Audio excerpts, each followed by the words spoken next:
Last time po ay ating pinag-uusapan ang creating a climate for potential leaders. And napakahalaga po nito dahil hindi po kusang nag-i-exist ang mga leaders.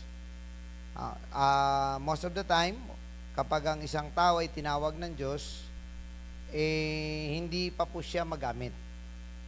Karamihan sa kanila ay tuturuan, ayusin, i-mold. So,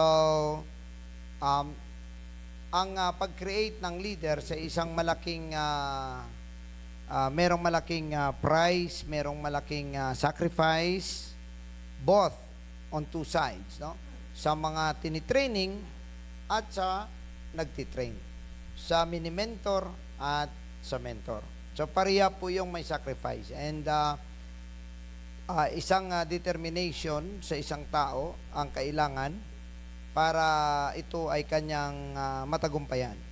Now, we know na hindi naman po ito forever na parang ikaw ay training period lagi. No? So, darating ang araw, ang mga natutunan mo, i-apply mo rin at ikaw na rin ang magti-training. So, ang pinakamahalaga rito is that you know how to create the atmosphere that you need. So, most of the time, the leaders are the initiators. Sila yung nagdidikta ng atmosphere ng climate sa loob ng isang organisasyon, ng church, ng group, or ng department. So, kung gusto ng leader na maging masaya, magkaroon ng joyful atmosphere, i-create niya yon. So, hindi po pwedeng nag-exist lang na masaya lahat. So, nag-create ang leader. So, kung gusto niya naman na ang atmosphere ay learning atmosphere, i-create niya rin yon. And this time, ang ating pinag-aaralan ay ang climate for potential leader. So, i-review ko lang ng saglit at wala po dyan sa ating, sa inyo makita. Leaders must be environmental change agent. So, sila yung nagdidikta nung panahon. Yan. Pagka leader ka, initiator ka, innovator, ikaw yung, kung sa sasakyan pa, starter, no? Ikaw yung booster, yan. So, maraming mga bagay na dapat na ma-realize. Ano? And dapat din po nating tandaan na ang leader ay marami pong isa-sacrifice. Hindi po siya po pwede maging leader na wala po siyang sacrifice. And sa totoo lang, pag leader ka, napag-aralan natin sa module 1 natin, na halos wala ka ng karapatan. Parang ang mga members may karapatang magtampo pero ikaw parang wala. Hindi po pwede. Hindi ka pwedeng magtampo. And kumbaga may mga bagay, no? Minsan nagsasabi nga na bakit si ganito parang okay lang naman, bakit sa akin parang sobra-sobra talaga yung yung ginawa nyo. So dahil magkaiba ang pwesto. So, ang isa leader, ang isa member. Ang member, siyempre, maliit lang ang kanyang pressure, no? Ang leader, malaki. So, dahil nga po, na mamili lang naman po tayo. We want to lead or we are the one that is lead? Yan. Ano bang gusto natin? Tayo ang manguna o tayo ang sumusunod? Yan. So, we all have that stages. I've been a follower and now I am a leader. So, ganun din po, no? Pagka marunong ka kasi sumunod, ultimately, magiging leader ka talaga. Kasi ang quality ng isang follower ay most of the time, yun yung quality ng leader. Kasi hindi naman to natatapos. Parang sabi ko nga nung nakaraan, di ba? Parang biyahe lang ito sa kalsada, sa expressway. Kahit gaano kaaga ang alis mo, may nauna sa'yo. Di ba? No? Tama? At kahit gaano ka kabagal, may naunahan ka. meron sa likod mo. So kahit anong oras ka magano, meron yung nauna. So ganun lang po 'yon, no? Wag po tayo mamilit na kaagad-agad doon tayo. May process po 'yon. And yan po ang ating pinapag-aralan, no? Dapat tayo po ay mga thermostat or thermometer. Alin tayo doon? Thermostat dapat. Ang thermostat, it sets the temperature. Thermometer is passive. It says the temperature, but it cannot dictate the temperature. So, pwede niyang i-monitor ang temperature, pero hindi niya pwedeng diktahan. While thermostat, ang nakakaramdam ng temperature, at the same time, dinidiktahan niya. For example, para maintindihan ng lahat, ang refrigerator may thermostat. Ang inyong mga microwave may thermostat. Ang inyong mga ovens may thermostat. Ang aircon may thermostat. So, anong ginagawa ng thermostat? I-set mo siya sa, for example, aircon 25. Hanggat hindi umabot sa 25, hindi yan titigil. Patuloy yan na aandar. Pag umabot siya sa 25, papatayin niya ngayon yung aircon. Yung makina, papatayin niya.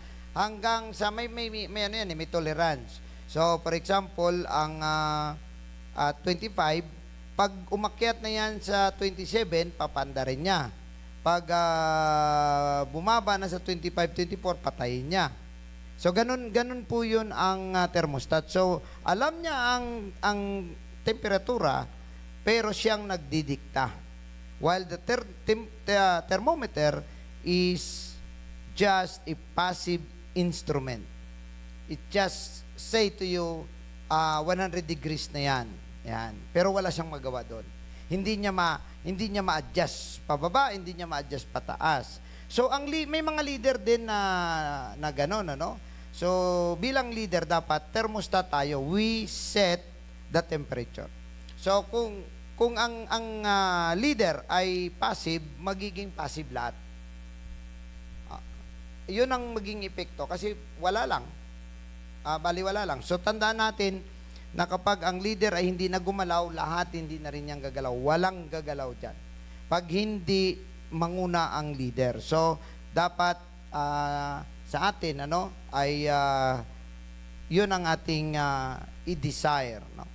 Because the attitude of the leader and coupled with the positive atmosphere, yun po yung makagawa ng malaking bagay sa isang church, sa isang group, sa isang organization, maging sa isang kumpanya or negosyo. Attitude is very important. Walang binatbat ang lahat ng nalalaman mo at skills mo kung ang attitude mo ay mali. Hindi ka maturuan, hindi ka mapagsabihan, mabilis kang mapikon, mabilis kang magalit, mabilis. Pagka ang attitude mo ay magka-problema, lahat bagsak. So, magandang gabi po sa mga taga-Italy and Espanya. Okay, Espanya sa malapit sa Cubao. Malapit sa Quiapo. Hindi. Meron tayo taga-Spain talaga. Alright, so isa sa mga kailangan ng leader, ang momentum. Dapat maintindihan niya na dapat ang momentum ay pagka medyo humihina na, tulak. Yan. Pagka humihina na, gawa paraan. Yan. Kaya nga, kung minsan, pagka napunan ninyo, pagka yung mga hindi na naggumagalaw, yung mga SWAT natin ito, dapat pang SWATin din to eh. Pag hindi mo suwatin to, hindi rin gumagalaw. Ayan. Pero kahit na will train tayo, pagka hindi po tayo, kumbaga pinupukpok, hindi rin tayo gumagana, no? So, pagka leader ka, naramdaman mo, medyo wala na sa momentum, gumawa ka ng paraan na magkaroon ng momentum. At kapag merong momentum, suportahan mo yan, no? Ituloy-tuloy mo yan. Dahil yan ay makakatulong sa atin. Alright? So,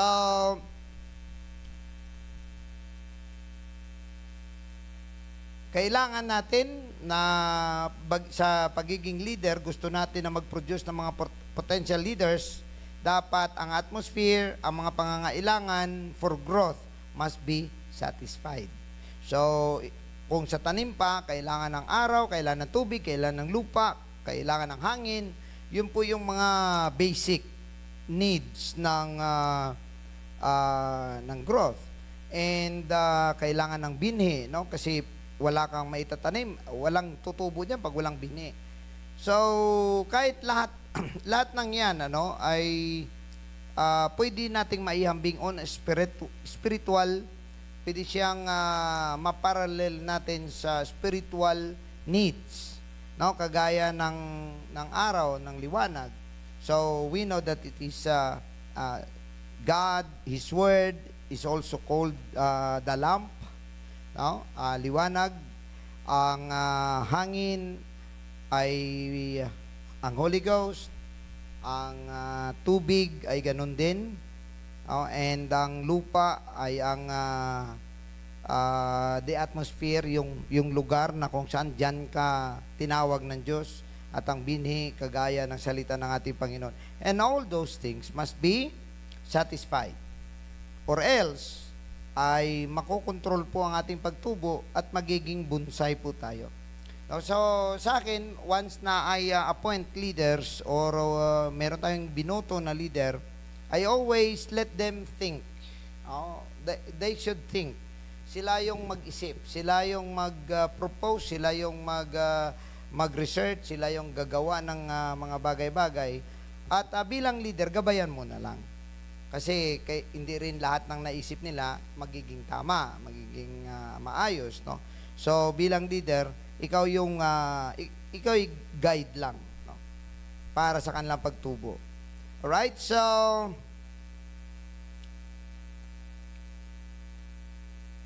okay. So the leader must also look for leaders sa isang tao. No, yung leadership sa isang tao dapat piliin niya at may mga leaders na maganda sa isang lugar, hindi naman siya magaling sa kabila. Kaya for example, sa construction. Sa construction, merong magaling sa simento, merong magaling sa kahoy, merong magaling sa electrical, merong magaling sa turo, yung supervisor. So lahat yan may pwesto, no? Lahat yan ay may kanyang specialty. So hindi natin po pwede ipilit sa isang tao ang hindi niya forte. So ang trabaho ng isang leader is to look for the skill. Anong meron siya? Gaya kay Sister Jobel, siya ay sa music. Pero hindi lahat yun parehang soprano. So ang hinahanap ni Sister Jobel, kahit parang feeling ng iba, hindi ka magaling kumanta, pero ang galing pala ng boses mo, pang alto. So, pasok ka. Yeah? Merong magaling kumanta, pero parang wala siyang malagyan. Parang minsan ay, ano siya, no? Pwede siya soprano, or sometimes naman, sharp. Minsan, hindi pa siya napipili. Merong sobrang, parang okay naman ang boses niya, pero hindi siya napipili. Merong ang feeling mo, akala mo parang sintonado, pero napipili siya. Because may mga lugar din, kagaya niyan sa music, dapat hanapin mo sinong para sa soprano, sino sa tenor, sino sa alto, sino sa bass. So, kumbaga, may kanya-kanyang tao na ilalagay ka dyan. So, kagaya, for example, sa mga pagka ang alto ilagay mo sa soprano, usually nagiging sintonado sila, no? So ngayon may kanya-kanyang lugar din ang kagaya dito sa church. Meron din pong tao na pwede mo siyang ilagay na magaling siya mag-secretary, magaling ang isa naman ay magaling mag-treasurer. Ayan. So, may mga kanya-kanya din po tayo dito sa loob ng church. So, we need to look for that as a leader. So, it takes a leader with vision to see the future leader within the person. So, pagka nakita mo ay magaling itong tao na to, medyo may leadership ito. Ayan. So, kahit Minsan kahit pasaway, alam mo, medyo baka maayos mo pa naman yung pagkapasaway niya eh. Pero yung skill niya, ano, ang gift niya as a leader, nakikita mo yon. Alright, so anyway, dito na po tayo sa atin pong karugtong ng atin pong lesson. And saglit lang.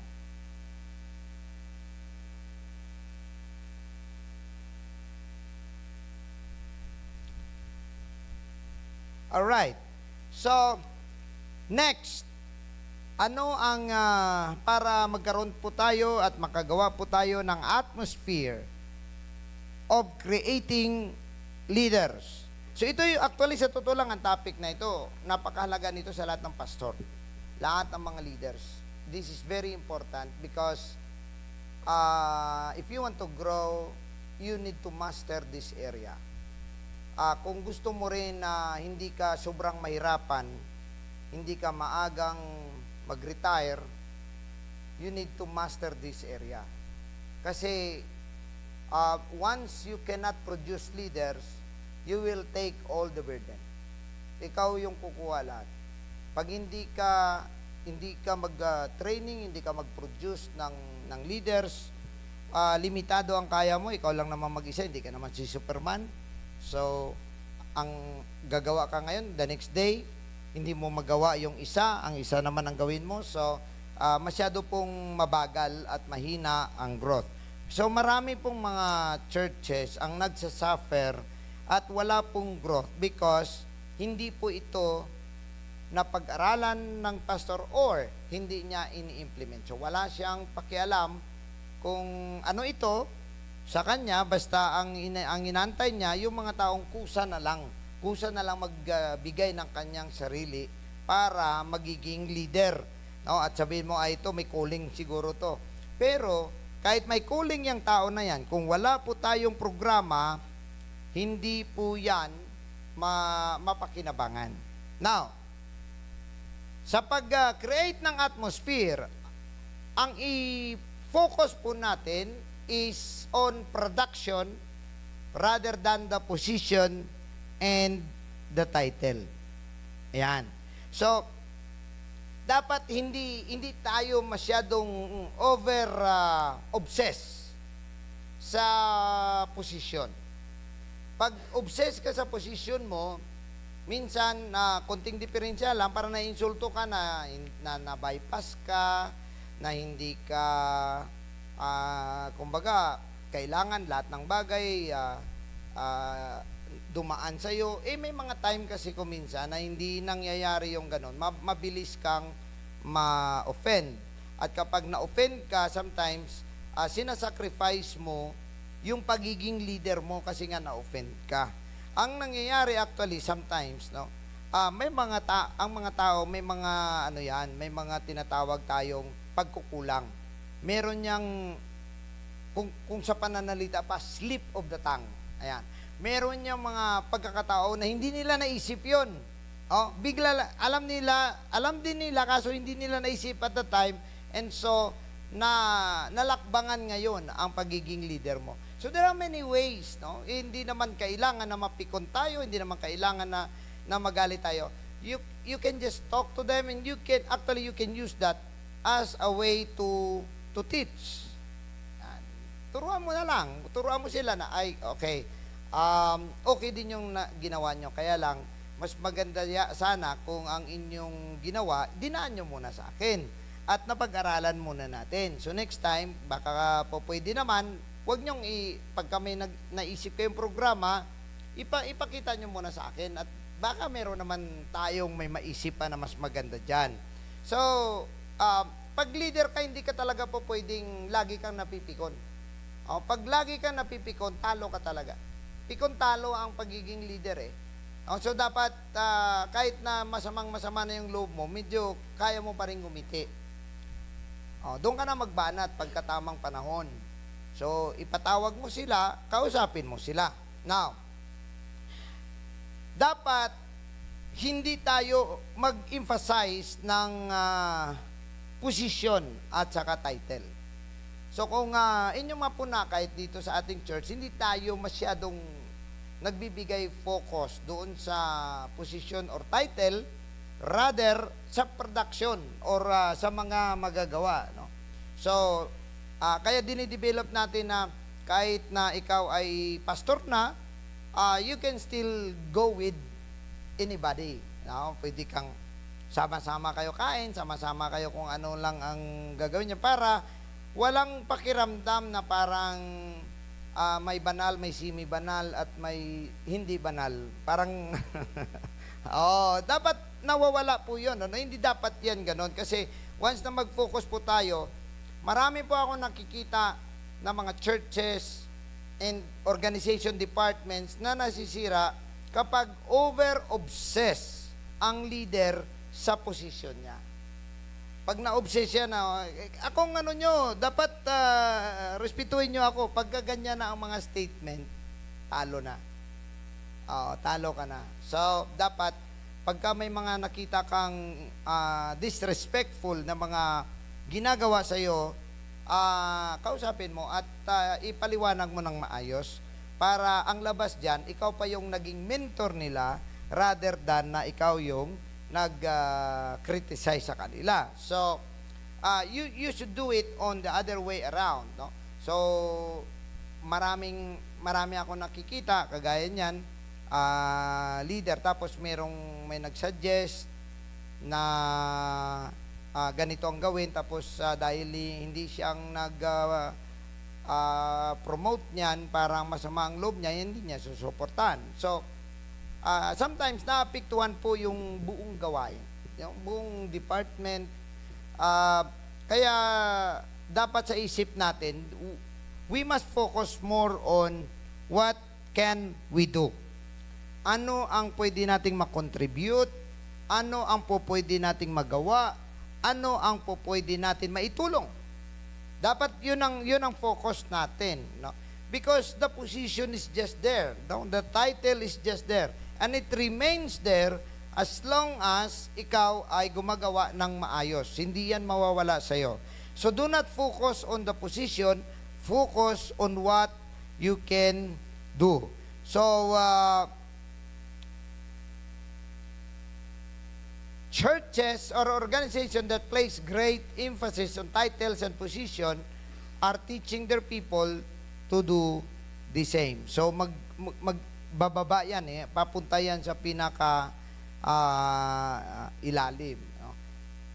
And people or workers in that type of environment can often become preoccupied with moving up the ladder. So ang kanyang isip ay yung kung paano siya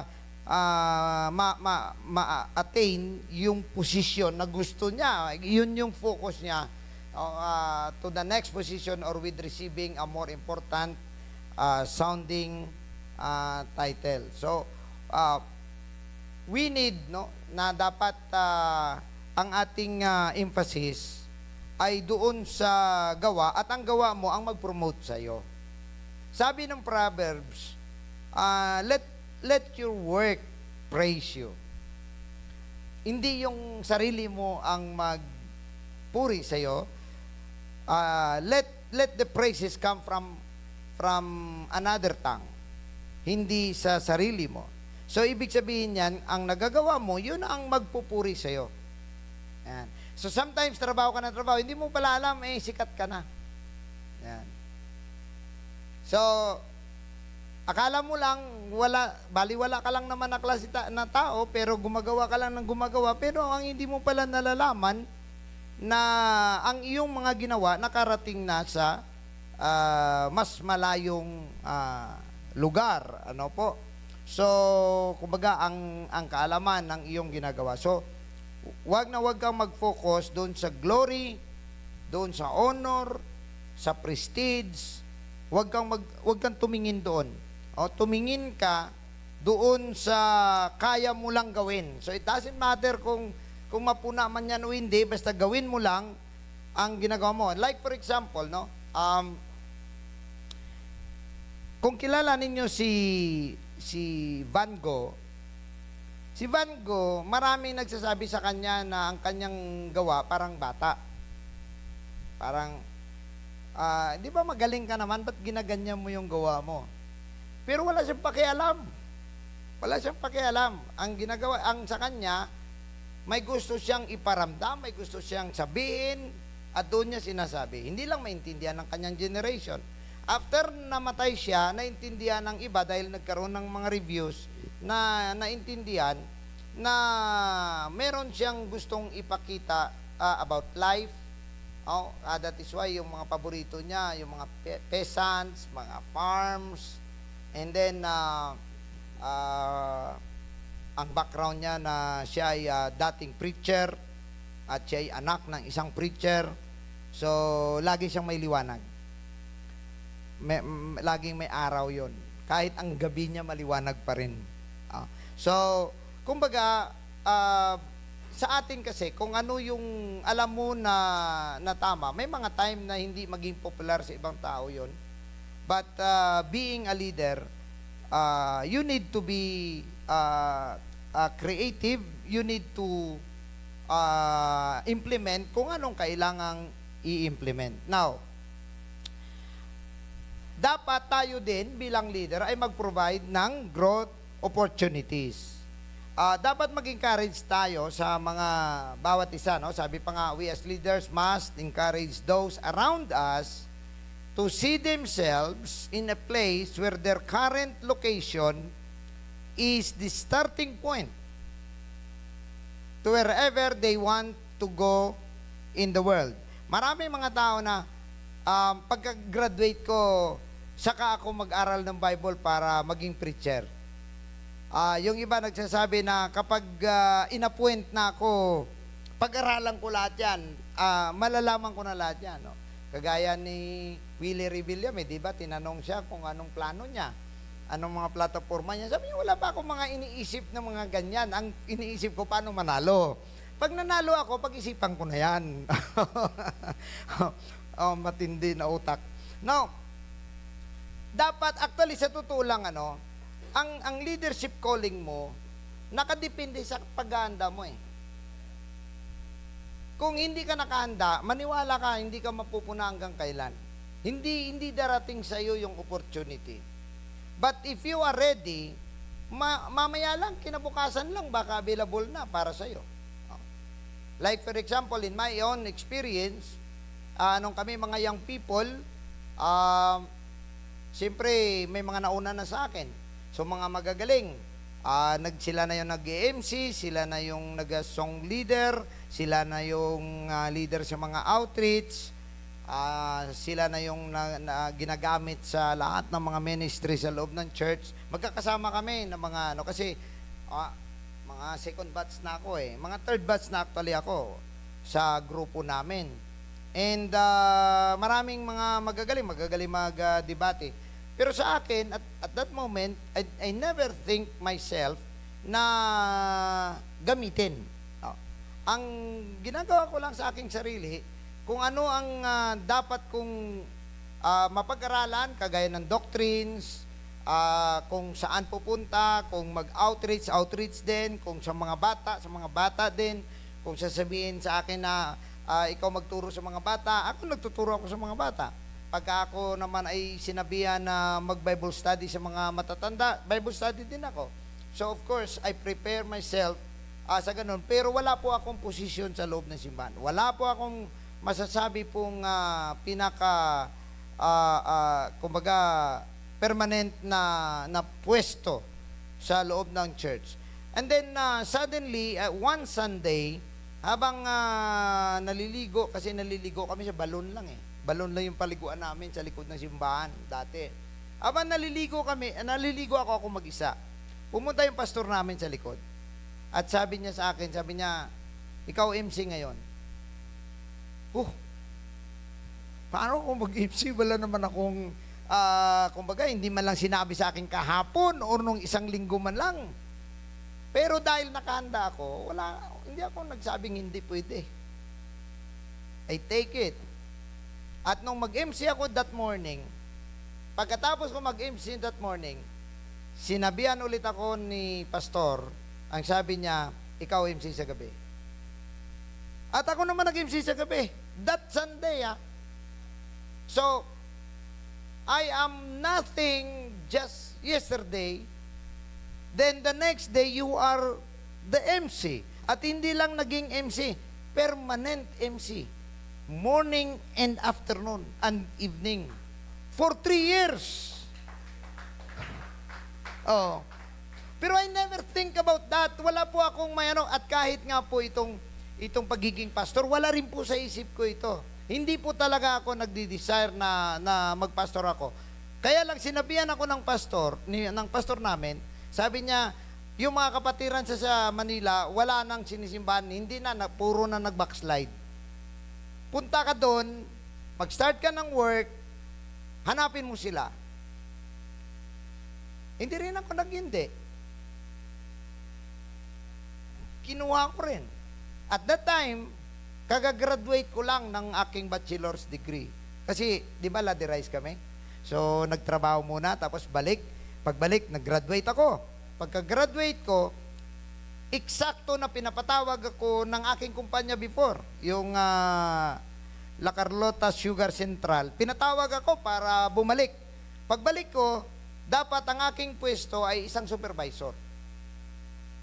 Supervisor kasi nakapasa na ako sa sa mechanical engineering written board exam na general certified plant mechanic. The time. So, kung babalik ako, supervisor ako. Yun din ang time na nagsabi sa akin ng pastor namin, punta ka sa Manila. Ang hindi ko maintindihan, ba't pinili kong papunta sa Maynila? Ang aking father, ayaw. Kasi, siyempre, sabi niya, pinaaral kita. Toto, tawag sa akin, Toto. Pinaaral kita. Nag-aral ka, tapos magpastor ka. Walang sweldo ang pastor. Kasi, ang background namin, Baptist Magkano lang sweldo ng pastor? 500? Pero pinili ko yon. Papunta dito sa Maynila. At pagdating dito sa Maynila, niready ko lang ang sarili ko. Take note ako pang bumili ng aking pamasahe. Papunta dito, barko pa noon. Wala pang eroplano, barko pa noon. Ako pa namasahe sa sarili ko papunta rito. So, sometimes sa atin sa pagiging leader natin, napapatunayan tayo sa mga maliliit na bagay. Hindi doon sa malaki. Ang malaki, epekto na lang yan ng pagiging masinop mo sa maliliit na mga bagay. So dito tayo magsimula sa maliit. Dito tayo sa simula. Huwag tayong maghangad ng ganon. No? Kahit nga itong pwesto sa World Mission. So sinong mag-akala na makapunta tayo sa ibang bansa? Di ba? Parang napakahirap mo namang isipin yun. Dati-rati nga, nung ako yung people pa, mayroong isang pastor na nakapunta sa Hawaii. Sabi ko, bilib na bilib ako talaga sa kanya. Sabi ko, grabe, matanda na siya, nakapunta pa siya sa Hawaii. So, para bang inisip mo, akala mo nag-preach ka dun sa ibang bansa. Pero, hindi ko inisip na gawin yon, na magiging ganon. Ang sa akin lang kung ano yung nandito ngayon, ito yung gawin ko. Pero dapat, wala kang reservation, wala kang mainiwan. Talagang the best mo, ginawa mo doon. Pag ang the best mo ginawa mo dyan, maniwala ka, yan ang unang step na magpapatong-patong hanggang sa makita mo, umaangat-angat ka na, hanggang sa parang ikaw na lang nakikita. So imagine ka, dahil nga sa hindi mo man naiplano, hindi mo man ginusto, pero nagkaroon na ng opportunity. So pupunta ngayon nga pipili na lang tayo kung pupunta ka ng Hong Kong o hindi. Akalain mo 'yon? Parang sinasabihan ka lang, sige na, punta ka, parang hinihila ka pa papunta ng Hong Kong, di ba, Mother Jess? Ay passport ka na ba? Hong Kong. So naka-preach na rin tayo sa Thailand, naka-preach din tayo sa India, naka-preach din tayo sa Myanmar, sa Russia, sa St. Petersburg, sa Moscow, Naka-preach din ako sa Moscow. Yung UPC ang nag-invite sa akin para mag-preach doon sa Moscow. Praise God. At siyempre, lately, ito na yung Germany at saka yung Italy. So, yung mga bagay na yon, kung ngayon mo titingnan yan, ay, grabe ang galing, sana maabot ko rin yan. Pero hindi mo yan maabot kung hindi ka dito magsimula. Hindi tayo bula kasi naipasa ka lang papunta doon. Oh. Tayo po ay dapat na mag-ayos, magsimula po tayo na sa mga malilit na bagay, sa mga pagwalis, nasusubukan ka sa walis tingting, nasusubukan ka sa mga basahan, yung mga paglilinis ng CR, dapat yun, mga bagay na yun, hindi mo tinatanggihan yun. Sa amin dati, nung ako young people, wala akong may tinatanggihan kahit na anong trabaho sa loob ng simbahan, pagdating sa simbahan. And I only go home every Saturday night sa bahay para kumuha ng supply. Kasi pagka Sunday sa church, tapos Lunes may pasok, doon na ako doon na kami nag-i-stay sa church. So, dapat na tayong mga sa ating mga sarili, kailan ba natin simulan? Saan ba ang starting point? Doon ba? Dapat intindihin natin na ang starting point natin is today. Ito yung starting point mo. Huwag ka nang umasa na maghintay ka pa na pag ako ma-point, pag ikaw makagraduate. Hindi. Dapat kahit na hindi ka pa makagraduate, kahit hindi ka pa, wala ka pang pera or nagagawa mo ng mga bagay na inaasahan sa'yo na, kumbaga, ito yung magiging stepping stones. Kasi mahirap po yung lutang ka, wala ka may pinapatungan. Dapat may pinapatungan ka. Mahirap po yung lutang. Pag lutang ka, baka high ka lang. Alright? Okay, so, unfortunately, most people do not view that way, na ang start niya pala ngayon, hindi bukas. Yan. So sa mga leaders, sa mga nakikinig po sa atin, kung saan man kayo naroon, iba't ibang lugar po ng Pilipinas, gusto mong lumago ang church, gusto mong lumawak ang ministry mo, hindi yan magsisimula bukas, hindi rin yan magsisimula sa sunod na linggo, magsisimula yan ngayon, at magsisimula yan sa'yo. Ayan. So wag mo na hintayin ngayon pa lang, pagka naramdaman mo ang mga plano ng Diyos sa buhay mo, ngayon na yun ang start. Minsan, ang kulang lang sa atin is meditation, paghingi ng payo mula sa Panginoon. Maraming nagsasabi na napakahirap gawin yun. Pero, on my experience, meditation, you just allow yourself to connect with God, and God will give you ideas. God will just give you ideas. Maraming mga problems. Sobrang dami na ng mga nangyayari sa church noon. Mahati-hati na halos ang church. Para napakahirap na may kampihan ka sa kabila, may kampihan ka rin sa kabila. Hindi po pwede. So you need wisdom from God. Hindi po pwedeng sa'yo lang. So makukuha mo yun sa meditation. Kausapin mo ang Diyos, anong plano niya? Ano ba ang gusto niyang mangyari? Ano po? So,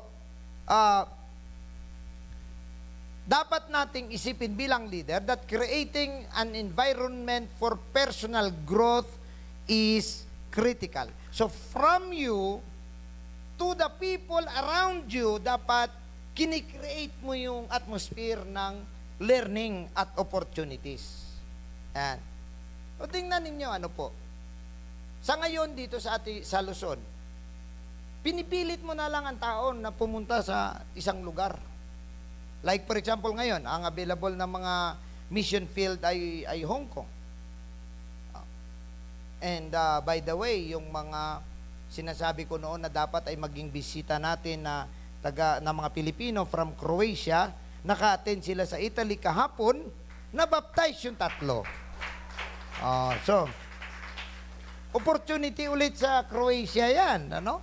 So, siyempre, nandun naman si Pastor Fritz. But, the good thing is, ang Panginoon ay nagbubukas ng daan kapag may willing. At hindi lang willing, kundi available. Di ba? Mga yun. Be available. Do not available.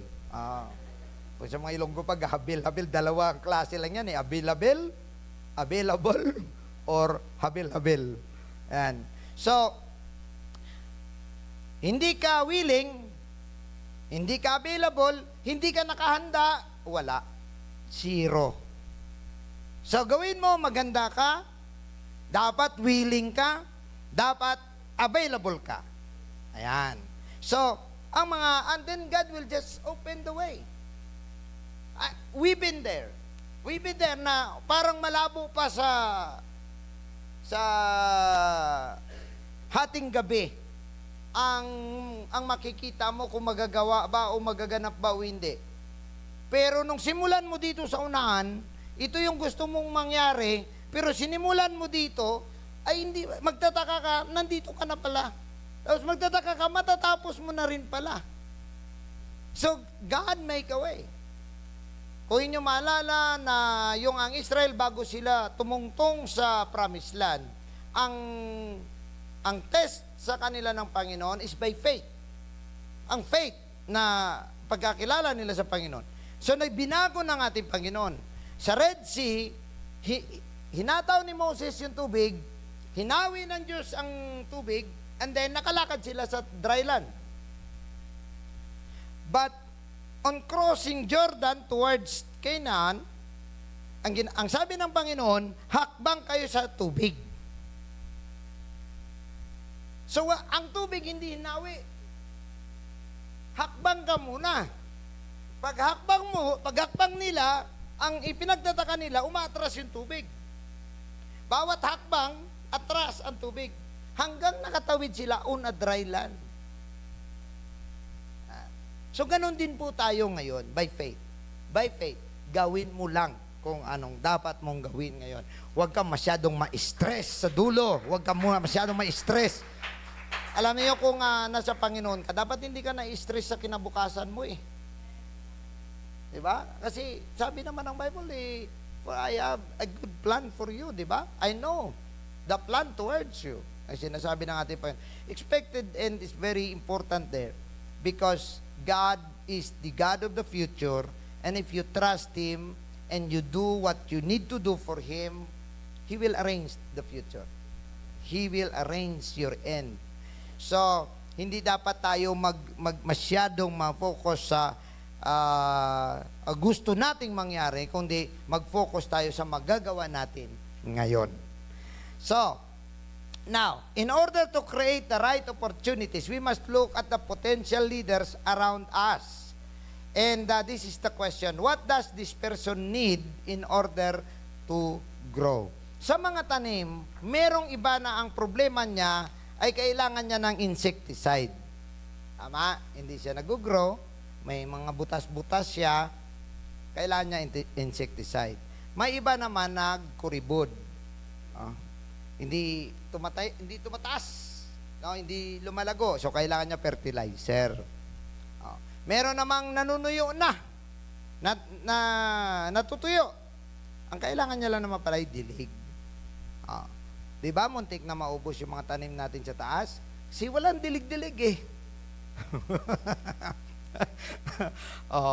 So, ganun yun, ano? Pag leader ka, binabasa mo yung tao. Ano yung kailangan niya? Ito may potensyal, pero may kulang. Anong kailangan niya para mabuo siya? Anong kailangan niya para maitulak mo siya doon? Kung siya mahiyain, anong kailangan mo dyan sa kanya? Kung siya naman ay sobra namang maingay, anong kailangan mo sa kanya? So, kumbaga, ikaw ang nagdidetermine kung anong kulang at ano ang kailangan niya. At yun ang ayusin mo. Ano? And sometimes kasi napopokus tayo sa mga gusto natin na hindi na natin na-realize yung mga needs natin.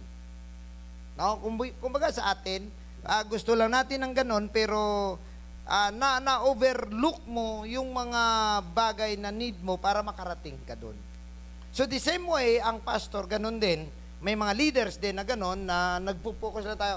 Ito dapat, for example lang, focus tayo na para dumami lang tayo. Ito lang ang focus natin. However, marami mga requirements para dumami tayo. Di ba? Isa na dyan ay ang evangelism natin. Pangalawa, ang discipleship natin. Because kung ang tao mabaptize siya ngayon, pero hindi naman bumabalik, eh di 100 ang nabaptize mo, eh di wala ka pa rin member. Hindi lahat bumalik. Oh? Napunan ninyo na karamihan, after mabaptize, hindi na bumabalik ang iba. So, anong problema? Karamihan ganon. Nung hindi siya nabaptize, nakabisita pa siya mga 3, 4. Nung nabaptize, hindi na nagbisita. Hindi ko maintindihan minsan yun. Kaya nga, yung dalawang pastor na may problema sa mga paniki, naalala niyo yung kwento na yun? Yung bahay nila sa attic, na puno ng paniki. Problema silang dalawa, so nag-usap-usap sila. Tapos nung isang araw, sabi ng isang pastor, solved na. Sabi ng isang pastor, anong solved? Wala nang mga paniki sa bahay. Sabi niya, talaga? Paano ginawa mo? Sa akin, dami pa doon sa bubong. Sabi niya, ang ginawa ko, pinanghuli ko at binautismuhan lahat. Hindi na bumalik. Pero nakapagtataka yun, kahit ako nagtataka dyan. Pagka ang isang tao ay nabaptize, 50%. 50% wala pa nga 50% na bumabalik eh. Kagaya niyan. Sa inyong experience, may nabautismuhan tayo na 9. Ilan ang bumalik nitong linggo? Di ba? Now, sasabihin na natin na, kasi wala silang gana. Hindi. May kulang tayo. May kailangan tayong gawin. Kasi ganun nga ang nangyayari sa kanila. So may kailangan tayong gawin. So ibig sabihin, baka wala lang may nag-follow up sa kanila. Baka walang may nagbisita sa kanila.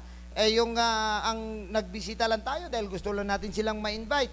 Nung na-invite natin sila, nag-decide sila sa Panginoon, pero wala na. So yun yung mga bagay na yun na dapat isipin din natin. We want to grow, pero ano yung mga bagay na kailangan para mag-grow tayo. Right? So, ideas to remember or growth opportunities. Ayan. Maiksi lang tong ating topic. Number 1, expose the potential leader. Potential leader, kayo yon, no? Yung mga tinuturuan natin, no? Lahat ng mga nasa online na gusto maging leader or leader na, no? To people successful in his field. Ibig sabihin, dumikit tayo sa mga taong may alam, no? Sa gusto nating mangyari. So, wag kang dumikit sa wala ring alam. Kasi pareha kayo. Parang kagaya ng tatay na sabi niya sa kanyang anak, para matuto ka, kapag may gusto kang malaman, tanungin mo lang ako. Ngayon, may assignment yung bata, ipinapaliwanag ng teacher. Ang una, bakit lumilipad ang eroplano?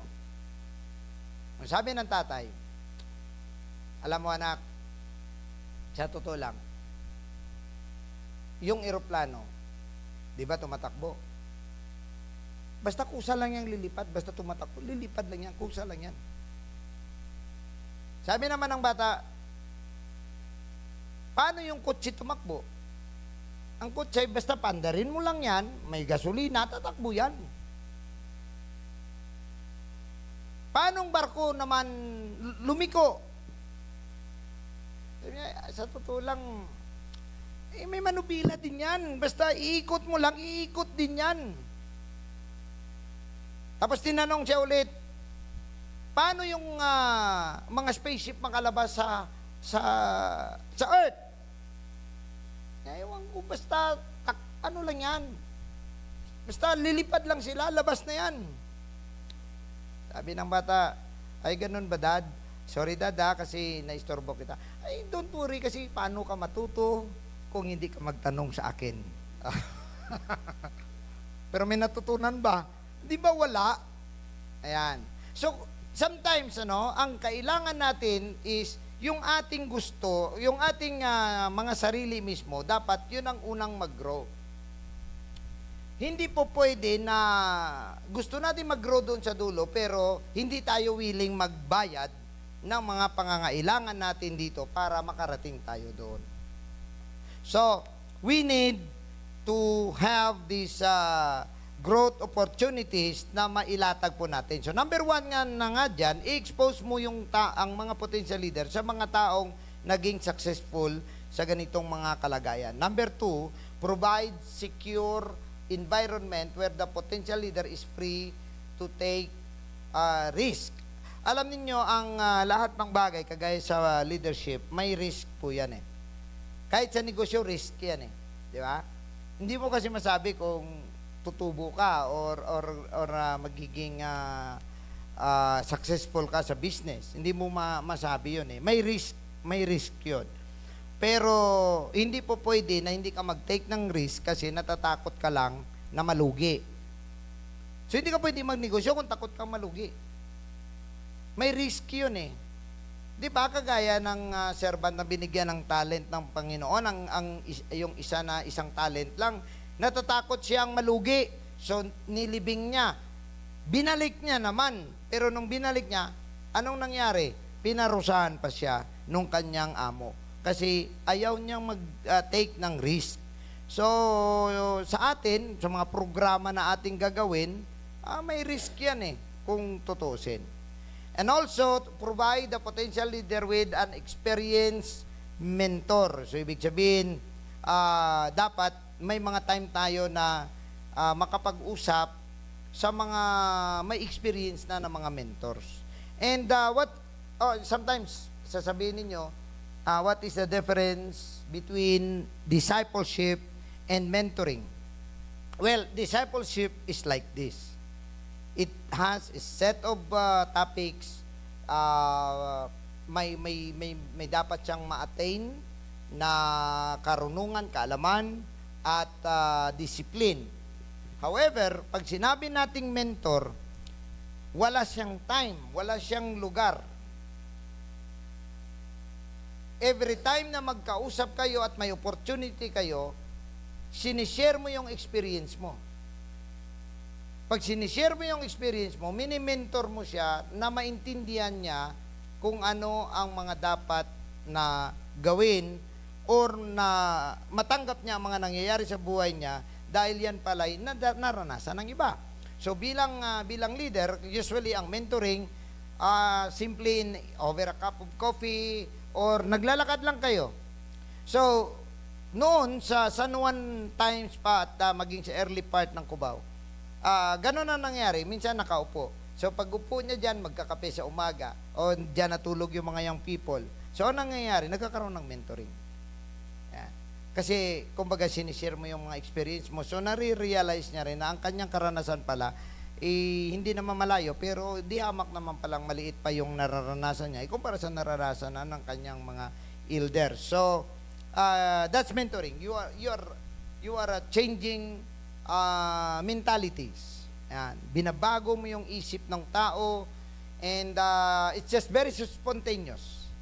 Spontaneous lang yan. Nagkataon, bigla lang. Pero, ang mentoring, tinitake mo lagi ang opportunity every time there is opportunity. So, hindi mo siya pinapalampas. Yan. So, gaya for example, na nangyayari minsan sa atin, doon sa taas, bigla na lang, no? Magkape-kape tayo, tapos tuloy-tuloy na yung pag-uusap. That's part of mentoring. No? Kahit yung mga nangyari kahapon, doon sa mga youth natin, no? Part pa rin ng mentoring. So, hindi siya, and sometimes, it is very effective in the sense na hindi siya formal. Wala siyang stress, wala siyang pressure. Parang everybody is just open, no? Kagaya niyan, for example, yung mga youth na nagtatanong nung kahapon, pag dito hindi nagtatanong eh. Hindi ba? Hindi sila nagtatanong. Puro scholar pag dito na. Lahat alam. Kasi hindi na nagtatanong. Pero makita mo pala na kung malaya ang senaryo, ang atmosphere, free, walang pressure, parang katuwaan lang ang sinimulan. Pero doon pala, marami pala mga katanungan na kusang ilabas. So yun ay nagagawa during yun yung mahalaga no sa mga mentoring. At dapat tayo ng mga elders na rin, nauna na rin, dapat nagmi-mentor din tayo. Once na may katabi tayo, share the experience. No? Share what you learn, what you know, isi-share mo yun. Kasi hindi po pwede na nagkaroon ka ng opportunity sa isang young people, for example, na kausap mo, for example, mga young people na tinitraining natin. So, they need to understand na ang mga experience na yan na natutunan mo, ipasa mo sa kanya. Na once na ipasa mo sa kanya, yung alab at desire mo sa puso mo, pasa mo rin. Yan. So, kailangan natin ng experienced mentor. Ano pa? Next is, provide the potential leader with the tools and resources she needs. Ayan. So, kagaya nitong ginagawa natin ngayon, this is one of the resources na ginagawa po natin. And then, ang pagbigay na sa inyo ng mga assignments at mga gawain, yun ay mga pamamaraan natin na matuto po tayo para mag-enhance. No? Kaya nga, hindi ako nag-spoon feed ng leader. Na ang pinoproduce na ito, lahat pressured to, mga leaders natin. Kasi I want them to be creative. Sila mag-isip. Then, pasa nyo sa akin, tingnan ko. Kung makita ko na maayos naman, then go. Pagka hindi, may isa-suggest ako. But, sila yung nag-initiate. Kasi kailangan ng isang leader yon. Hindi ka po pwede maging leader kung hindi ka marunong mag-create or mag-innovate at mag-initiate. Now, spend time and money to train the potential leader in his areas of need. So, for example, may mga pinapadala tayo. Kagaya niya, may Bible study. So, kailangan mong bigyan ng panggasolina, pangkain, minsan pamasahe. Gaya lang yan yung nasugbo. Maniwala kayo sa hindi. Sa loob ng 5 taon, I think, mula 2007,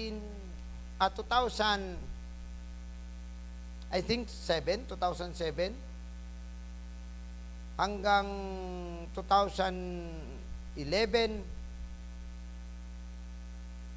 nagbibigay ako halos 1,000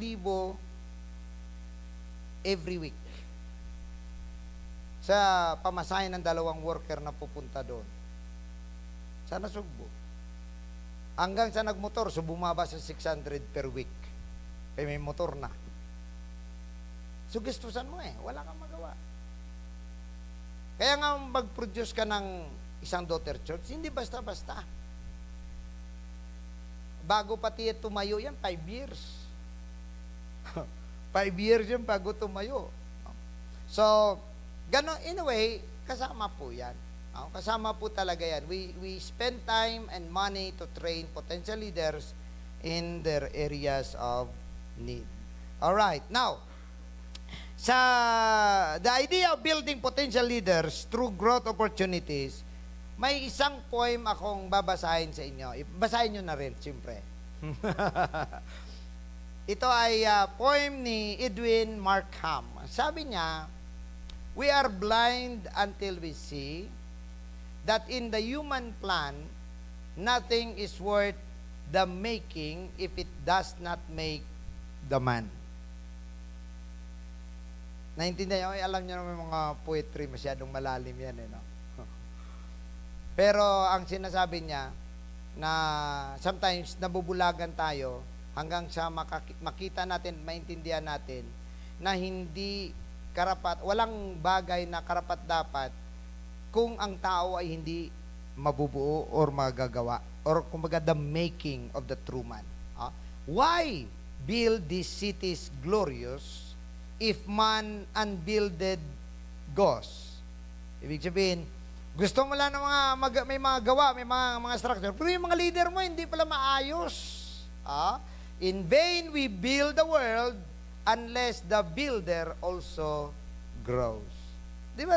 Okay din, ano? Tama naman. Na that is why I invest in human beings. I invest in you. Sa totoo lang, pwede namang wala to eh.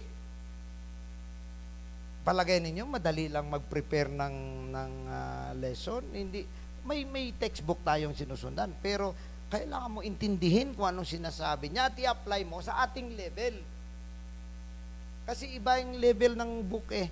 Sa mga Amerika yung galing, so iba yung mga kultura nila doon, iba rin yung karanasan natin dito.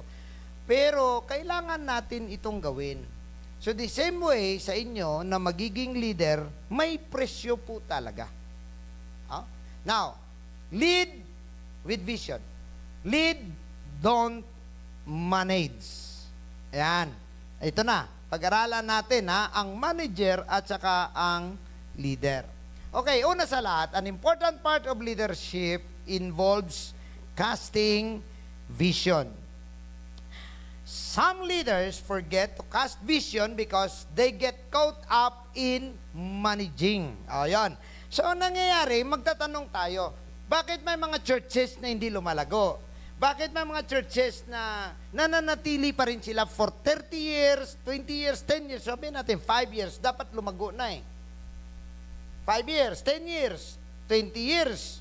But parang ganun pa rin. Kasi ang leader at ang pastor, nag-focus kung paano niya i-manage ang church. Hindi siya nag-focus kung saan niya gusto dalhin ang church. So wala siyang vision. Hindi siya tinutulak ng vision. So kahit sa atin sa mga sarili po natin, kung wala tayong vision kung saan tayo hanggang at ano bang kaya nating gawin, ang mangyayari everyday living tayo. Maayos mo lang to, basta wala nang mga hugasan diyan, basta wala nang mga kalat diyan, maayos ng bahay. Yun lang ang mangyayari, and that until your death. Hanggang mamatay ka, ganun na lang. Kasi yun lang ang gusto mong gawin. Araw-araw magmamanage ng buong bahay. Magmamanage ng iyong mga pangangailangan. However, ang leader, tinitingnan niya, hindi, ang gagawin ko ngayon, kasi gusto kong mangyari yon, gusto kong magawa yon, gusto kong may ganun yon. So that's why, for example, nung nanggaling tayo sa Cubao, iisa lang ang church natin. Nag-iisang church sa Cubao. At nagre-renta tayo. Alam nyo ba kung magkano ang renta sa Cubao? At that time, 2009, 2008, mga ganon, 2006 hanggang 2000, nakalis tayo din, 2012. 18,000 naman. That time, 18,000 naman. Tayo pa nagpagawa ng building. Open lot yun. 18,000. So, isa sa mga pumasok sa aking kaisipan, bakit kaya hindi tayo mag-desire na meron tayong permanenteng lugar? Ba't hindi tayo pwedeng magkaroon ng ganon? Naglilingkod naman tayo sa Panginoon. O, bakit hindi po pwede? Di ba kagaya sa inyo? Ba't hindi kayo po pwedeng umasenso? Bakit hindi kayo po pwedeng magka-BMW? Di ba? Wala na. Kung tutusin, nasa sayo kasi yan eh. Kung manatili ka sa bisikleta, it's fine. Haba naman buhay mo. Hindi ka lang ma-aksidente, haba buhay mo. Pero kung may bala ka, may gusto ka na mangyari sa buhay mo, yun ang i-target mo. Dapat kailangan magkabahay kami. Dapat ang aking mga anak makatapos. Dapat ang aking buhay ay asenso. Iyon ang nangyari sa atin. Kaya nagkaroon tayo ng vision, which is a very, isang sitwasyon na ang vision usually na dumarating siya sa mga panahon na parang frustrated ka eh. Parang frustrated ka sa nangyayari. Parang, actually, ang vision natin na umabot hanggang ngayon, nangyari siya madaling araw,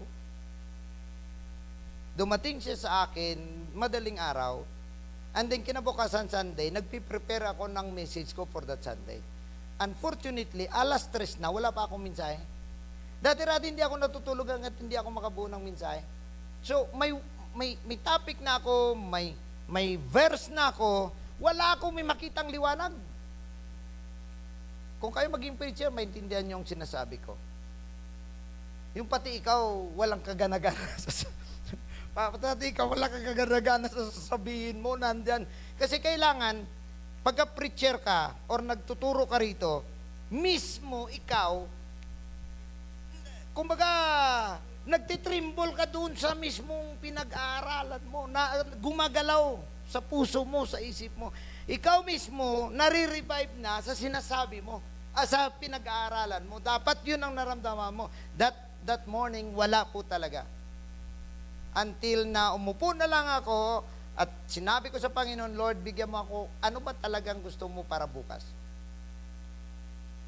At doon pumasok ang vision.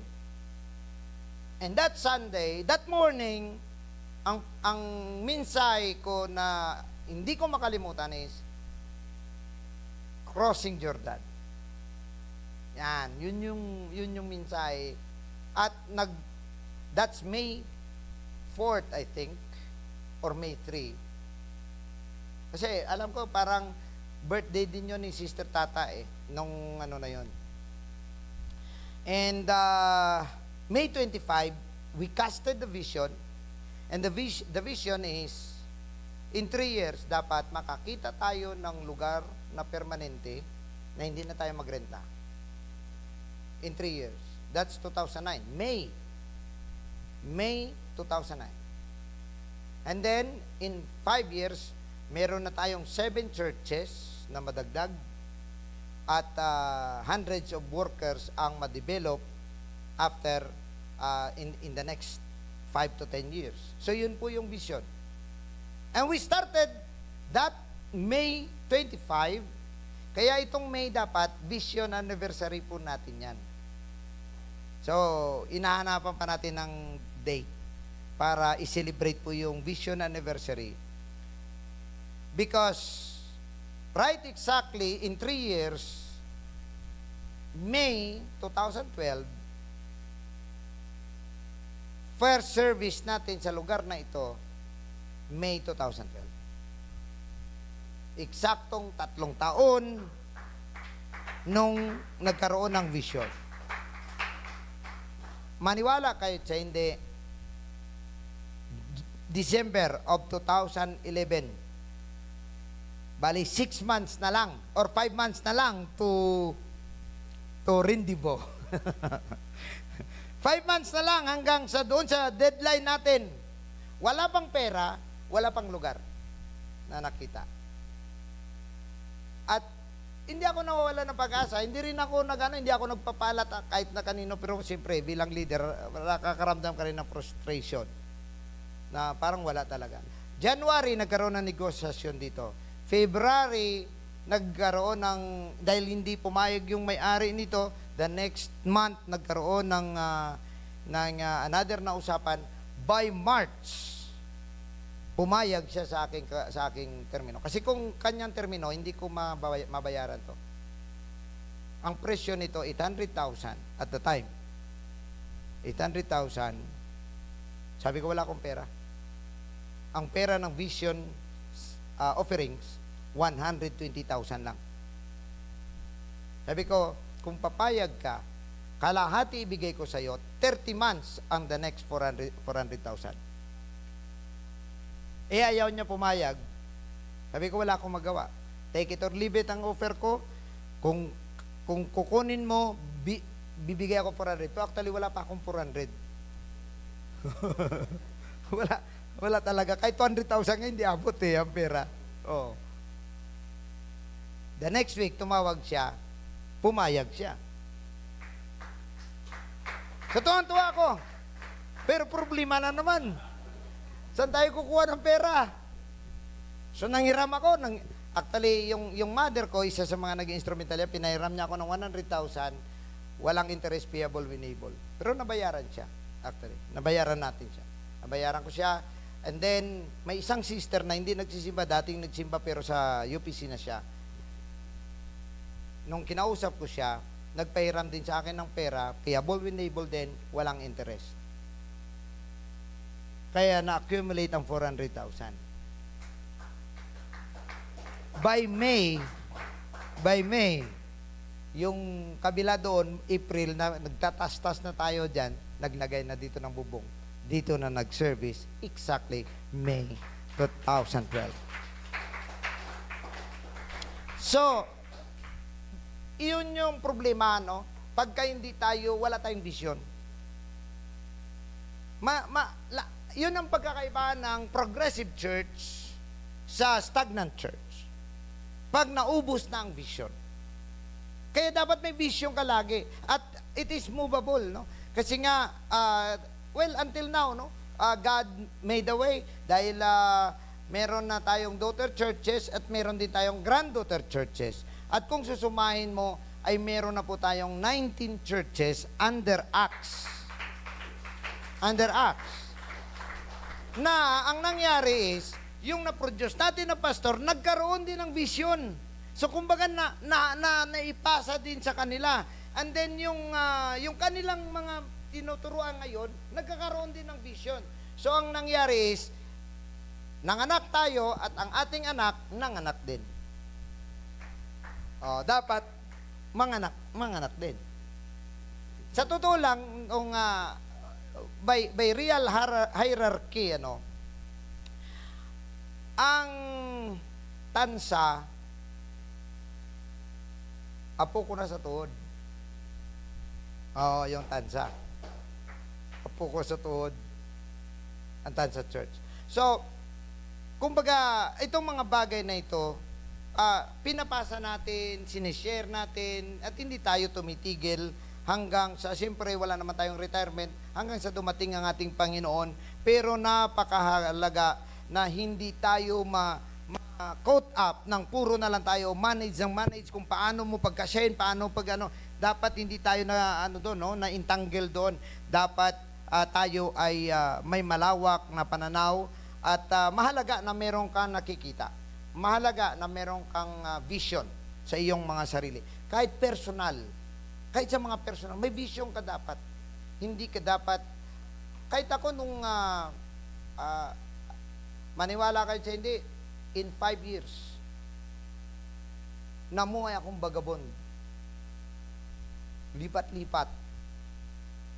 At ang tangi kong kayamanan, ang aking lutuan, na kusinilya. Di bumba.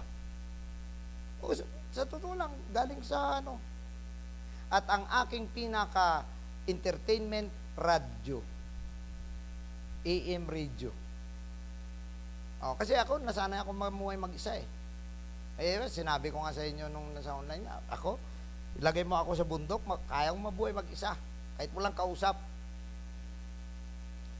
Talagang sanay ako mag-isa lang talaga. I've been living alone when I was 13 years old. First year high school, ako na namalingke, ako na nagluluto, ako na nagbabiyahe, mag-isa. Kasi nagbo-board ako doon ka sa Talisay ako nag-aaral, sa Ibi Magaluna kami, that's 16 kilometers away. So nagbo-board ako. So ako lahat. Hanggang sa nakasama ko si Brother Ariel, lumala. Kasi ako nang taga-budget naming dalawa. Ako pa taga-pamalingke, ako pa taga-luto. So yung mga bagay na yan, dapat nakikita mo na ito'y pansamantala lang. Pansamantala lang to. Sa Binangonan, matindi ang karanasan ko. Parang ayaw kong maalala kung tutusin. Doon sa Binangonan, nung ako'y nakatira, mag-isa lang ako doon kasi every Sunday lang yung mga kapatiran. Nagkasakit ako ng typhus. Yung typhoid fever, sobrang lala pala yun kung tutusin. Hindi ka makahiga. Hindi ka pala makatulog nun. Hindi ka makahiga kasi parang tinutusok yung mga ulo mo rito. Ako lang mag-isa. 1 linggo na akong nakaganon. Ako rin nagsasaing. Pag kumain ako, gapang. Gapang talaga kasi kailangan kumain eh. Nung bandang uli, talagang sabi ko mukhang hindi na to kaya. So pinilit kong sarili ko, talagang naka-jacket ako, pumunta ako sa doktor. Yung doktor na yan, Yung si Inaris na doktora, iwan ko ngayon kung asawa siya dati ng mayor. Nung nakita niya ako, tinanong niya ako, nako sabi niya, isa lang pinagtataka ko kung bakit buhay ka pa. 2 weeks. So nilagyan ako ng injection. Sabi niya ito, ultimatum ito. Galing pa to sa Amerika ang gamot na to, ilan lang tong meron ako, pasalamat ka, meron pa ako. Pero pag ito hindi na tumalab, admit ka na lang sa ospital, wala na tayong magawa. Pero kahit tumalab yan, balik ka pa rin kasi tapusin mo ang iyong antibiotics. So imagine ka 2 weeks, maging ang doktor, nagtaka kung paano ako nabuhay. Nung time na yun, mag-isa ka, wala kang magawa. Gapang talaga, ikaw ang tulog ko sa upuan hindi ka makatulog sa kama Sa higaan kasi hindi pwede pala yung pagka typhoid fever pala. Ang bakterya pala umakyat yan na buti nga buo pa utak ko Pero alam nyo kung bakit hindi ako na-discourage kasi ang iniisip ko lagi, ang mga bagay na ito ay pansamantala lang, lilipas din, darating ang araw, gaganda din ang buhay. Ay nung ako sa aking sa kubo-kubo namin ni Brother Armando dati kasama ko, may mga picture kaming nilalagay. Kotse, idikit namin sa kisame. Bahay, dikit sa dingding. Para may makita ka na, hindi darating ang araw, ganyan yan. Ay meron akong kotse na itim na Nissan, ano ba yun, ang na mamahalin ng mga panahon na yun. Meron din naman akong black na kotse, medyo Suzuki lang, pero nangyari din naman. Pero ito po ang magdidetermine ng inyong kinabukasan. How you look at your vision after 5 years, after 10 years. Anong klase ka? Bilang pastor, bilang leader, dapat may nakikita ka. Ang church natin dapat hindi na natiling gano'n. Di ba sa baba lang tayo dati, iniisip natin, di ba pinakita ko sa inyo, nung 2013, pinakita yung picture. Di ba? Picture ng church, 2013. Kailan ito nagawa? 2013, no. 2016 nag-start ang construction dito, 2017. 3 years before, pinipicture out na natin. Nangyari naman. Hindi lang natin alam kung kailan. Kaya nga, no, sa inyo, mahalaga na hindi tayo magumilihan doon sa mga pang-araw-araw na pangangailangan. Sa mga pang-araw-araw na dapat na yun na lang ang iyong focus. Ginagawa mo ang kailangan mong gawin ngayong araw, pero tumitingin ka sa mas malayong marating ng iyong gawain. So, true leaders recognize the difference between leaders and managers. Okay. Ang manager, they are maintainers, tending to rely on systems and controls. Ang leaders are innovators, creators who rely on people. Yun yung leader. May nililid ka talaga, no? And managers, mini-maintain niya lang ang sitwasyon. So there are pastors who became managers. Maybe they are good managers, but they remain where they are. It's because their mind is just maintenance. And creative ideas become reality when people who are in the position to act catch the vision of their innovative leader. So, ang leader dapat ay innovative. Ayan. So, gumawa tayo ng mga malalaking bagay na kaya po natin. Big things, no? One time napunta ako sa Iloilo before when that was still mga 1990s. Napunta ako sa Iloilo. Napakalaki dyan sa pier.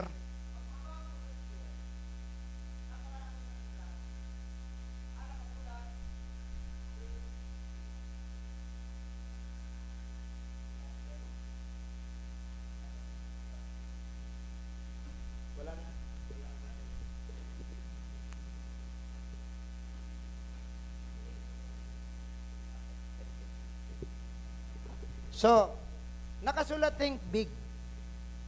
Sa isip ko, bakit kailangan gano'n nakasulat? Parang wala sa isip ko yon. Parang wala sa isip ko yung ganon. Pero ganito pala yon. Whatever you think may happen to you. So if you think small, you're small. If you think big, you're big. You can be. No? You can be. So, mahalaga po ang ganong mga bagay. And nearly everything a leader does hinges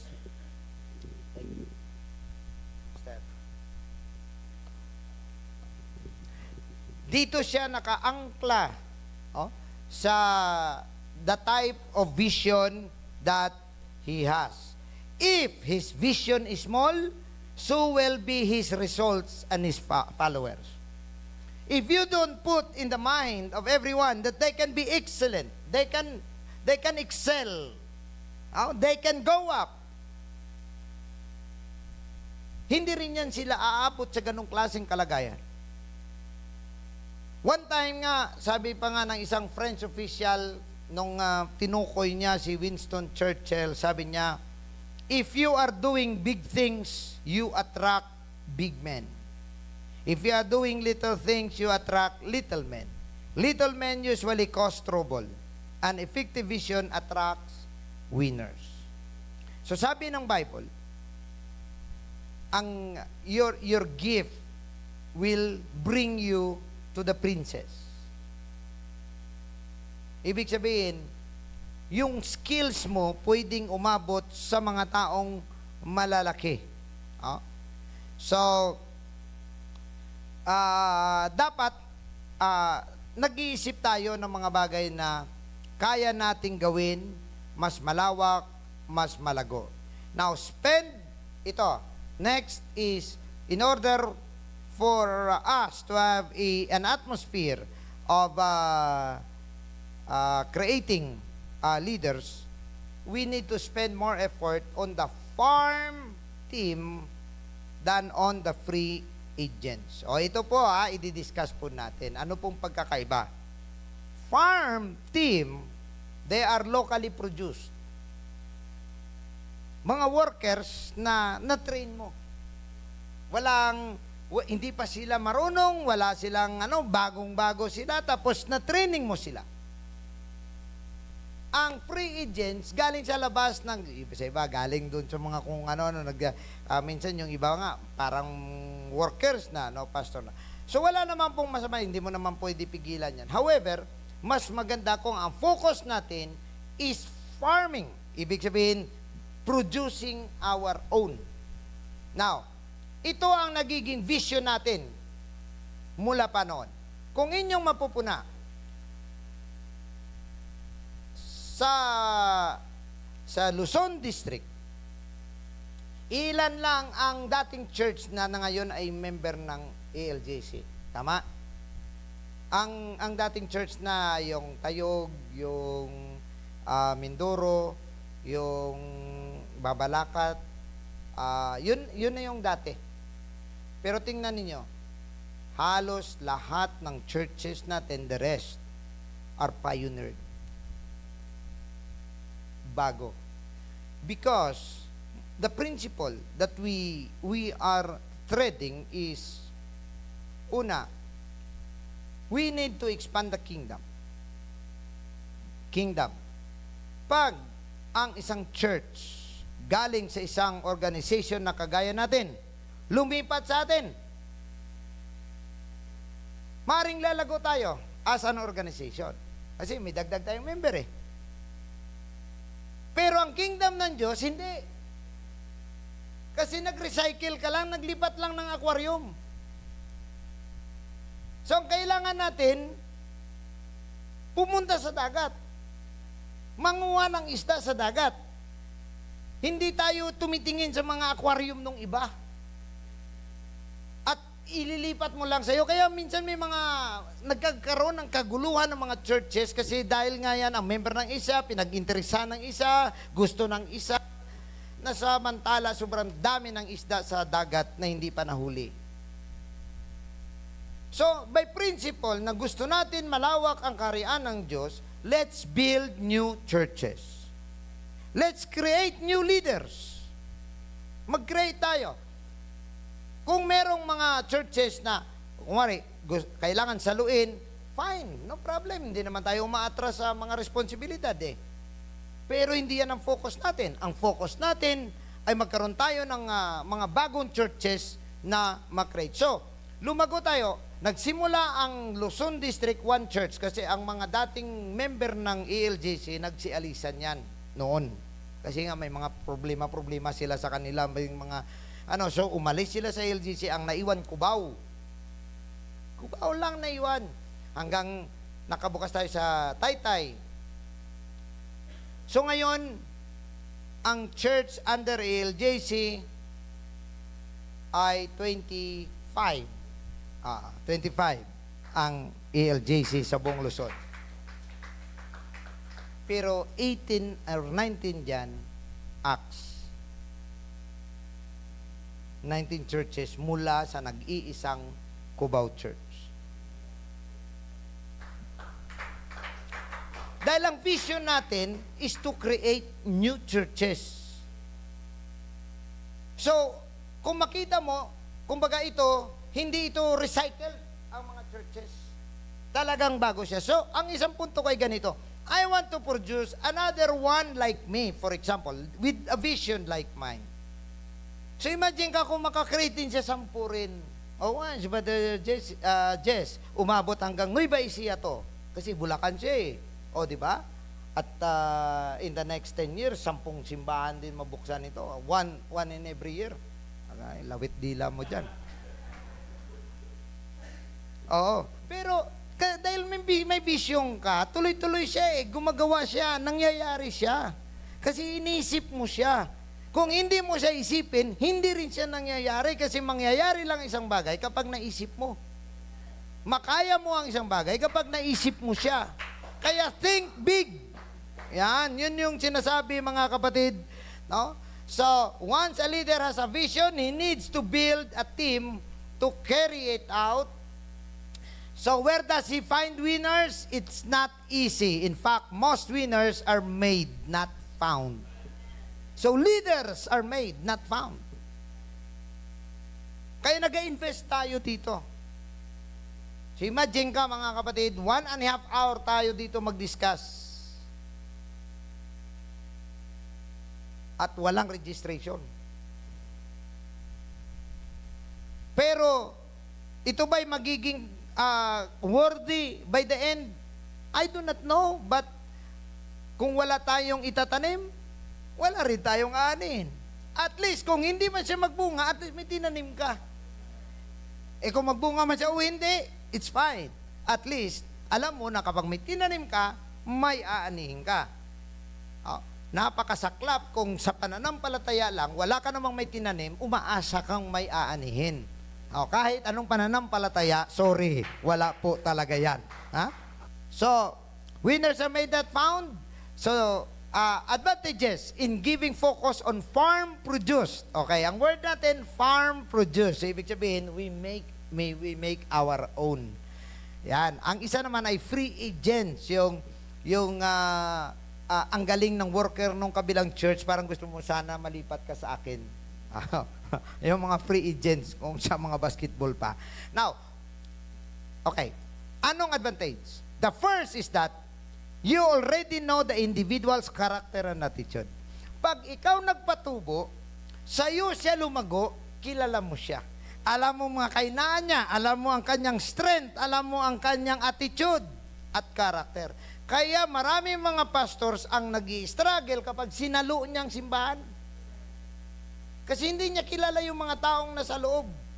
At minsan may mga tao pa dyan na gustong mag-dominate. Now, most leaders and employers agree that character and attitude are the most important factor in hiring.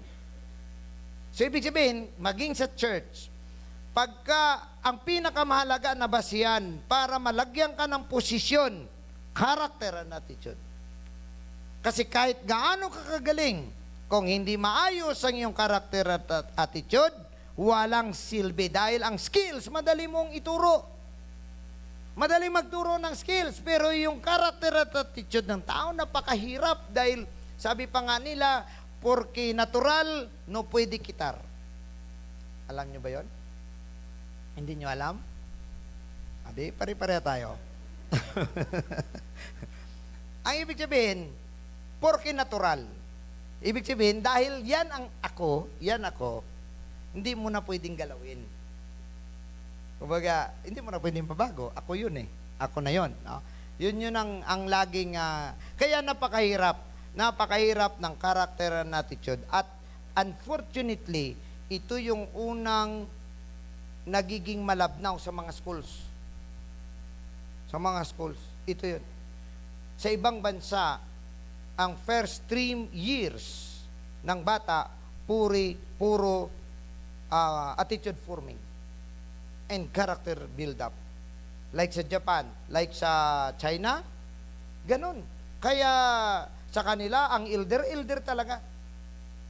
Kita mo sa Japan, kahit anong mangyayari, pag ikaw elder, talagang kailangan mo sundin talaga.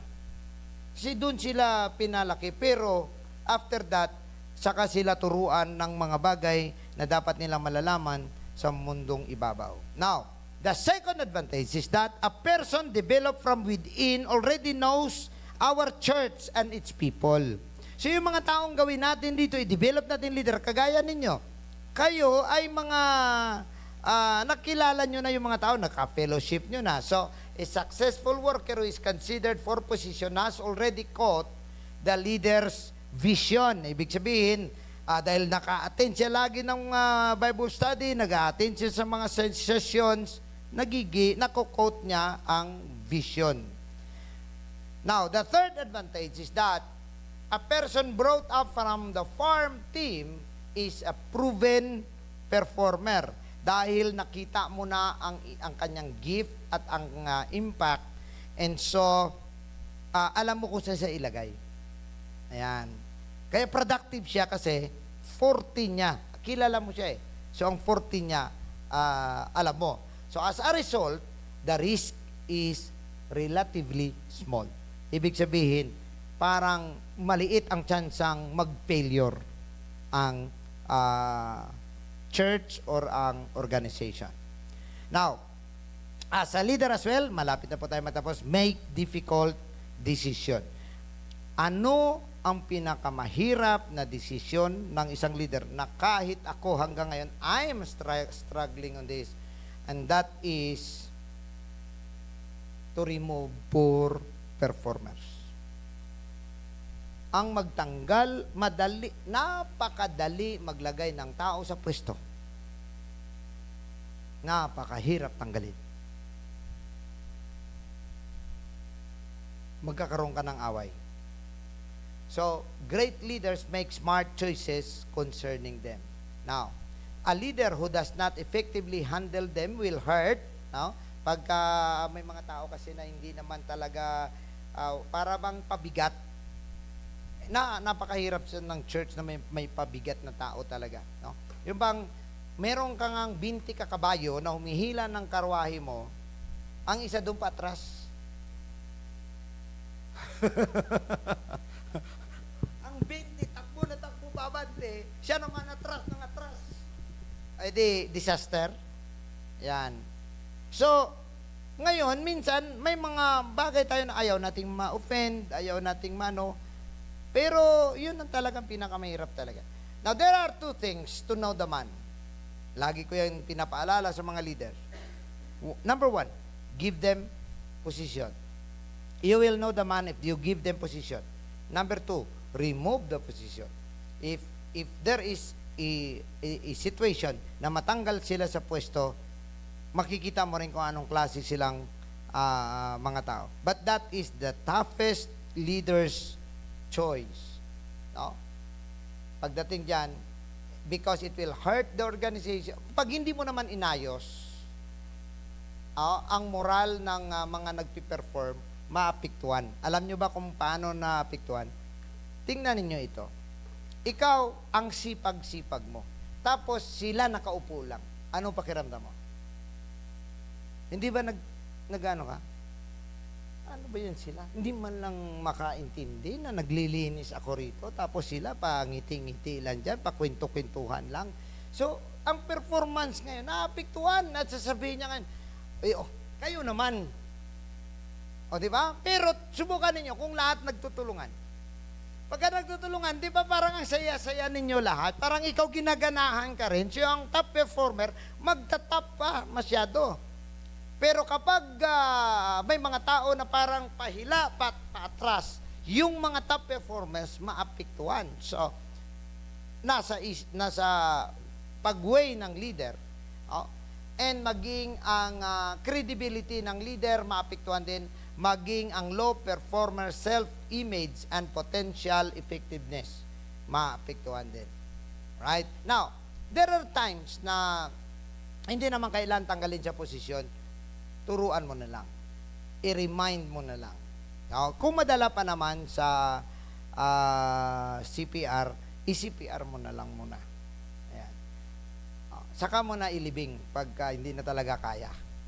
Alright, now removing a leader of work in a position is far the most difficult of the tough decisions a leader faces.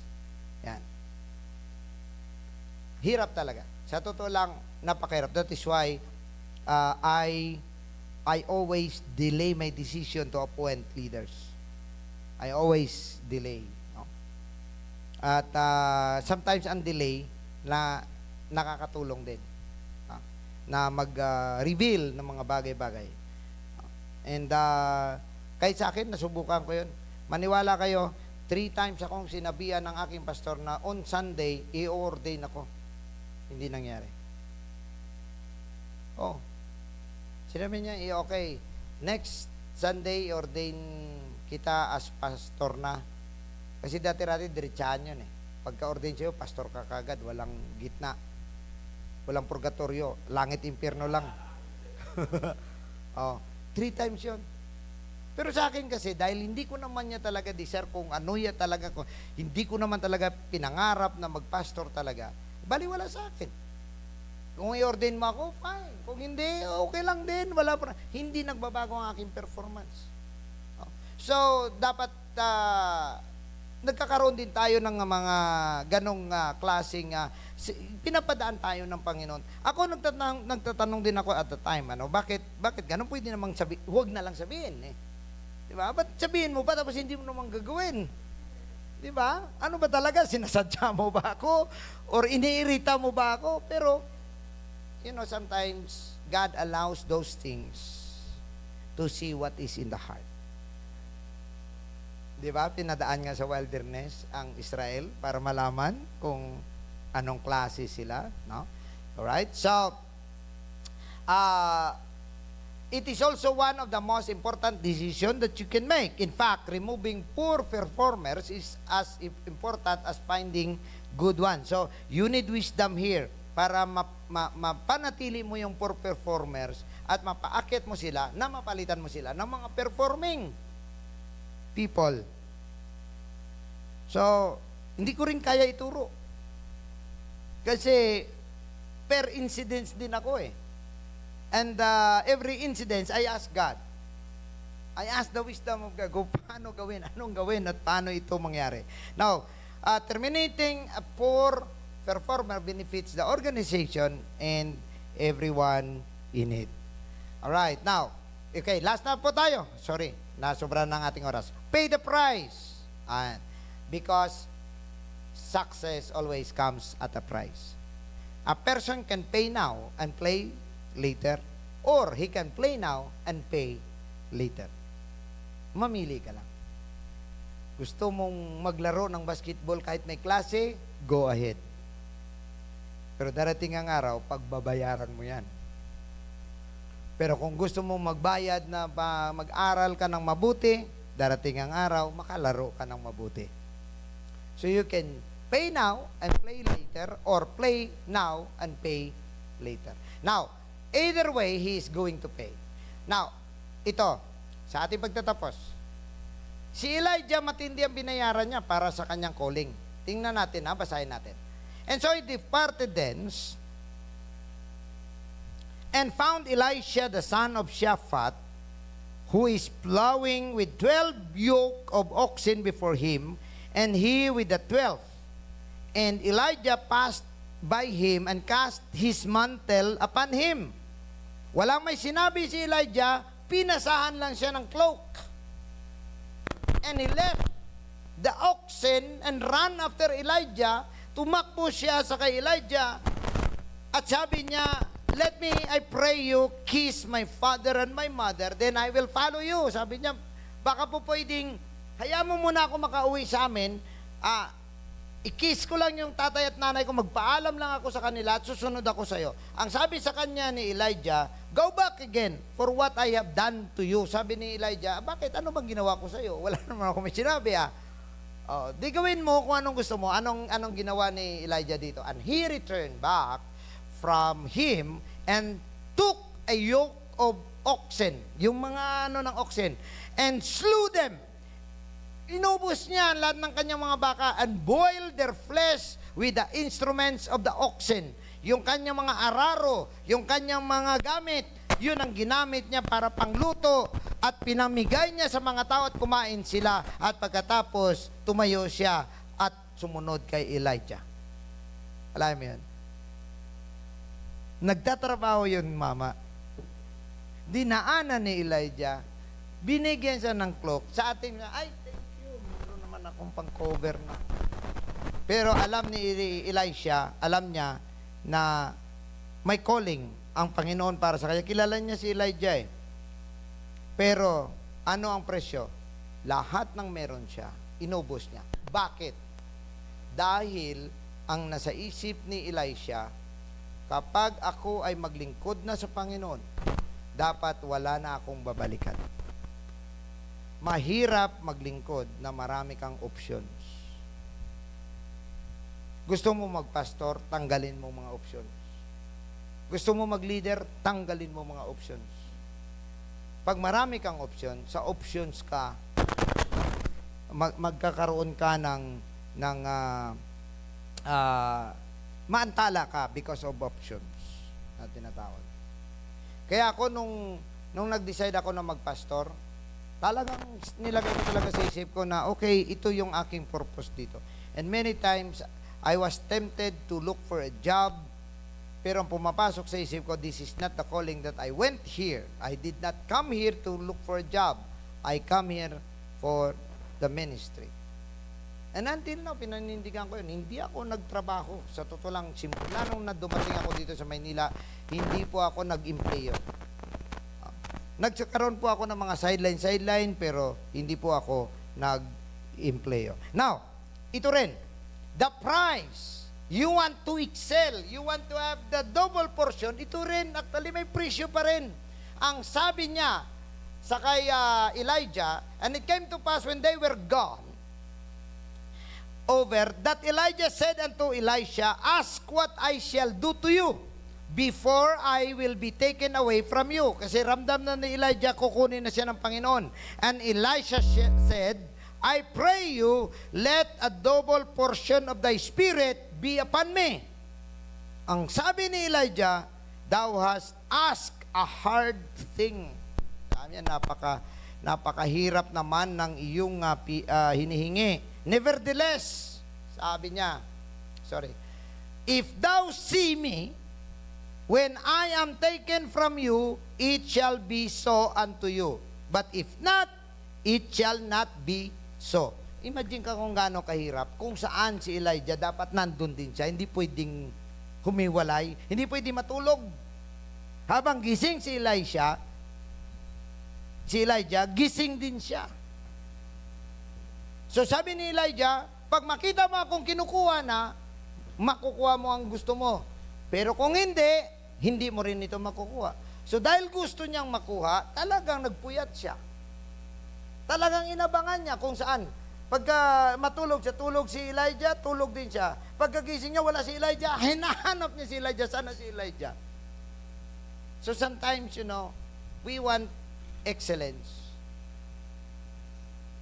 It has a price. It doesn't come free. And that is why, ano ang nangyari, and when it come to pass, sabi nga rito, and it came to pass as they still went on and talked, and behold, there appeared a chariot of fire and horses of fire and parted them both asunder. And Elijah went up by the whirlwind into heaven. And Elisha saw it, and he cried, my father, the chariot of Israel and the horsemen thereof. And he saw him no more. So ito lang si Elijah, ang pangalawang tao na hindi namatay. Kinuha siya. Nauna si Enoch, pero yung pangalawang tao na hindi namatay, na kinuha lang mismo ng Diyos, si Elijah. And he took hold of his own clothes and rent them in 2 pieces.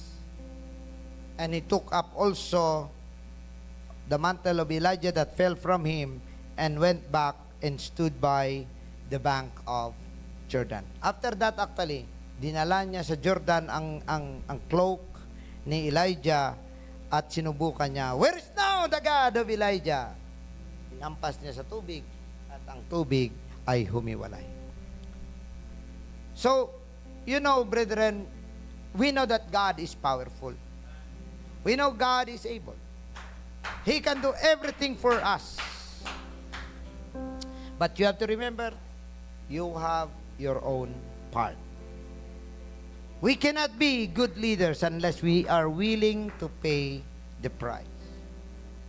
But being the leader, si Elijah, he created an atmosphere na gusto niyang magkaroon or magiging atmosphere ni Elisha, and that is why the ministry of Elisha is almost just like twice the ministry of Elijah in power.